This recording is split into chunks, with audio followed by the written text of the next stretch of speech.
Hello, जय Shivray sir. नमस्कार, जय शिवराय. बोला. शेतकऱ्यांचे आपल्याला फोन येते, की पुढील कंडिशन काय राहणार? तर काय राहणार सर आता पुढील कंडिशन? शेतकऱ्यांना थोडी गुड न्यूज पण आहे आणि सतर्कतेचा इशारा दोन्ही पण याच्यामध्ये आहे. हो. तर बघा महाराष्ट्रामध्ये दक्षिणेकडनं उत्तरेकडे तसेच काही ठिकाणी पश्चिम क्रॉसमध्ये दक्षिण साईडला वाहणारं वाऱ्याची जी काही लेवल आहे म्हणजे खानदेशकडनं मराठवाड्याकडे सरळ सरळ सांगायचं म्हणलं हो. तर अशा वाऱ्यामुळे ढगांचं जे काही वाढ होते त्या थांबण्यामध्ये यश येते हं, आणि हं. त्यामुळे 2 दिवस राज्यामध्ये 11 असेल 12 असेल वातावरण हे पावसाच्या स्थितीमध्ये नाहीये. म्हणजे एक हो, स्थानिक लेवलला एखाद दोन ठिकाणी झाला तो अपवाद वेगळा राहिला. हो. 1-2% किंवा 5% आणि ते बरोबर. वातावरणामुळे दक्षिणेकडनं उत्तरेकडनं दक्षिणेकडे जात असल्यामुळे कर्नाटक, हुबळी या भागामध्ये त्याचा प्रभाव राहील हां, हां. आणि कोल्हापूर साईडला 1-2 ठिकाणी राहील. हो. पण महाराष्ट्रामधल्या 11 आणि 12 तारखेच्या लग्न समारंभाला कुठल्याही भागामध्ये हं. धोका नाहीये. हां, हां. विषय असा आहे, की वाऱ्यामुळे ढगांमधलं जे काही बाष्प जमिनीचं जे काही बाष्प आहे ते वरती सरकण्यामध्ये यश येत नाहीये हो. आणि पूर्णपणे ढगांचं डेव्हलपमेंट व्हायला अडथळे तयार होतात. त्यामुळे त्या पद्धतीचं वातावरण बनणार नाहीये. बरोबर. आणि हे 2-3 दिवस वारे सुटले, की शेतकऱ्यांना सुद्धा साहजिकच समजतंय, की चौथ्या दिवशी किंवा तिसऱ्या दिवशी वातावरण बिघडेल.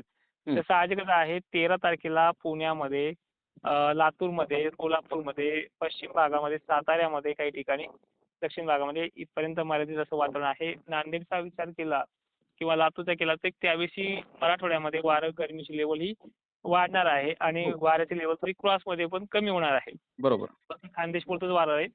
तर 13 तारखेला पावसाची शक्यता असलेला भाग म्हणजे लातूरमधला मोजका आणि कोल्हापूरसह सांगलीचा पश्चिमेकडील भाग, पुणे परिसर तुरळक ठिकाणी असा आहे. खानदेशला आणि विदर्भाला मराठवाड्याला मोठ्या व्याप्तीचा धाक नाहीये. मात्र हं. 14 तारखेला हेच वारे परत ऍक्टिव्ह होऊन दक्षिणेकडील पावसामध्ये वाढ करतायत. लक्षपूर्वक जर ऐकलं तर समजून जाईल, की कर्नाटकमध्ये सुद्धा मध्यभागी आणि दक्षिण भागी हा पावसाच्या सरी कोसळतायत आणि पोषक असं निर्माण वातावरण जे झालंय मान्सूनसाठी हो. तर त्यामध्ये मान्सूनची गती वाढणार आहे. पण मान्सूनला अडथळा चक्रीवादळाचा आहे. त्यामुळे पेरण्या ज्या आहेत त्या लेटच होईल. त्याबद्दल आपण बरोबर. नंतर बोलूयात. हो. पण ह्या 11 आणि 12 तारखेच्या वाऱ्यामुळे 2 दिवस त्रास कमी आहे किंवा नसल्यास जमा आहे. त्यामुळे निवांत राहा. हळद वगैरे वाळवण्यासाठी किंवा कुठलेही कामं करण्यासाठी भुईमूग वगैरे 2 दिवसाचा आणि सरळ सरळ विदर्भाला 3 दिवसाचा चार्ज चांगला मिळतोय. हं. बरोबर आहे सर. हां आणि सगळ्यात 5 तारखेनंतर जी वाढ होते त्याला सुद्धा डेव्हलपमेंटला मराठवाडा आणि दक्षिण महाराष्ट्र, पूर्व विदर्भाचाच नंबर आहे. खानदेश बाबत याबाबतीत मोठी धाक वगैरे काही नाहीये. बरोबर. त्यामुळे विदर्भातल्या शेतकऱ्यांनी सुद्धा 14-15च्याही पावसाचा मोठा धाक धरायचा नाही. हो. मात्र 15-16च्या नंतर वारे थोडे क्रॉसमध्ये जाऊन थोडे शांत होतील. त्यामुळे 16, 17, 18, 19च्या कालखंडामध्ये दक्षिणेकडनं वातावरण बनेल आणि त्यानंतरच पावसाला सुरुवात होईल. पाऊस मात्र 22 ते 23 तारखेपर्यंत हे खराब वातावरण आहे. हो. मध्यंतरी कोरडं कमी होते. तुम्हाला मागच्या रेकॉर्डिंगमध्ये याबद्दल सांगितलं होतं. बरोबर. आता हं. हे जर सर तुम्ही सांगत आहात 16 तारखेपासून पाऊस राहणार, तर हे मग कसा पाऊस राहणार? समजा जोरदार स्वरूपाचा राहणार का आता झाला तसाच राहणार? जोरदार सुरुवात जी आहे ती दक्षिणेकडनं करते. हं. कोल्हापूर, बेळगाव, हुबळी, विजयपुरा म्हणजे कर्नाटकचेच हे भाग आहेत. पण हो. कोल्हापूरचं पण वारे असे ऍक्टिव्ह आहेत, की उत्तरेकडनं दक्षिणेकडे त्याला ढकलण्याचा प्रयत्न करतायत. आता बरोबर. वारे त्या तारखेपर्यंत थोडे जरी कमी झाले, तर थोडा भाग वाढू शकतो, पण तेवढा धाक नाहीये. हो. त्यामुळे कमीत कमी हे बघा आभाळ आलं तर शेतकरी झाकतोच, पण तुम्हाला सरळ सांगण्याचा अर्थ असा होतो, की 11 तारखेपासून 15 किंवा 16 तारखेपर्यंतही एक 4 दिवसाचा, 5 दिवसाचा एक कालावधी असा मिळतोय खानदेशमधल्या शेतकऱ्यांना आणि विदर्भाच्या बऱ्याचशा शेतकऱ्यांना, हं. की त्यावेळेस धाक नाहीये. हो. हं. मात्र सर आता बऱ्याचशा तज्ञांच्या माध्यमातून सांगण्यात आलेलं आहे, की मान्सून या तारखेला अंदमानात दाखल होणार. तर तुमचा काय अंदाज राहणार मान्सूनविषयी? मान्सून ह्या महिन्यामध्ये लवकरच येत असतो आणि महिना जून सुरू झाला की गायब पण होत असतो. अशा बातम्या दरवर्षी येतात. आतापर्यंत दुष्काळाच्या बोंबा होत्या. आता चांगला पावसाच्या बोंबा पण चालू झाल्यात. शेतकऱ्यांना ह्या गोष्टी समजतात. फक्त एवढी विनंती आहे की मे जण आपण कांद्याचा विचार केला तर मे महिन्यात सुद्धा शेवटी लोक पेरणी करतायत. तुम्ही त्या रिस्कवरती करा आणि विषय असा आहे की 15 पासून 12-13च्या पुढेच 15 पासून ते 22 पर्यंत मराठवाडा विदर्भातल्या पेरण्या सुरळीत पार पडतील असा तो पावसाळा आहे. सध्या मान्सून घाई करतो. हा मान्सून दरवर्षीच घाई करतो. हो. गेल्या वर्षी सुद्धा यांनी स्पीड दाखवली आणि ऐन वेळेला जुलै महिन्यापर्यंत 28 तारखेपर्यंत अनेक ठिकाणच्या पेरण्या रखडलेल्या होत्या बरोबर. आणि काही भागामध्ये 11-12 तारखेला पण पेरण्या सुरू झाल्या होत्या.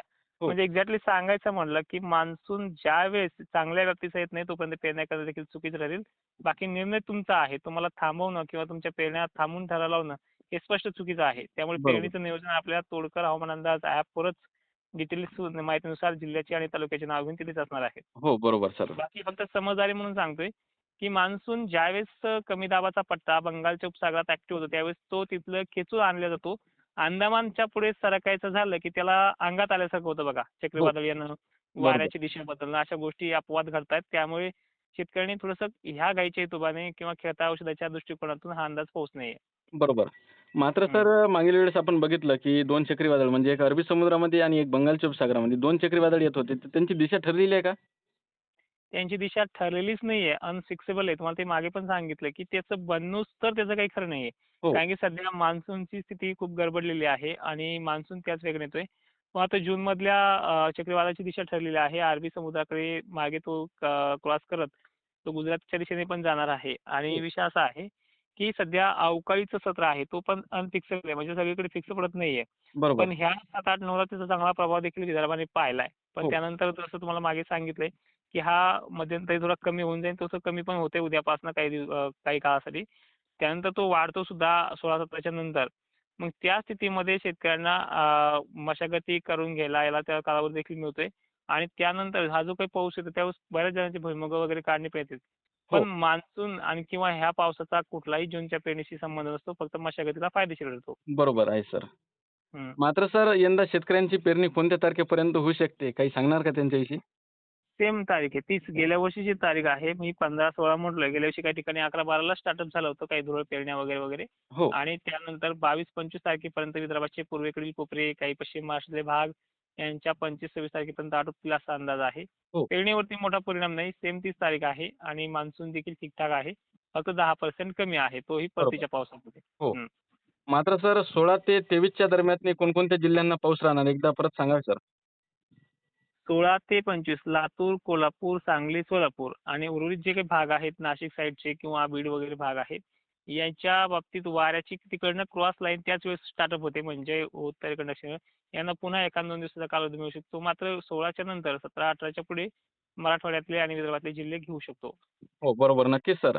हं, तर तुम्ही शेतकऱ्यांना एक महत्त्वपूर्ण आणि डिटेलमध्ये माहिती दिल्याबद्दल धन्यवाद सर. नक्कीच.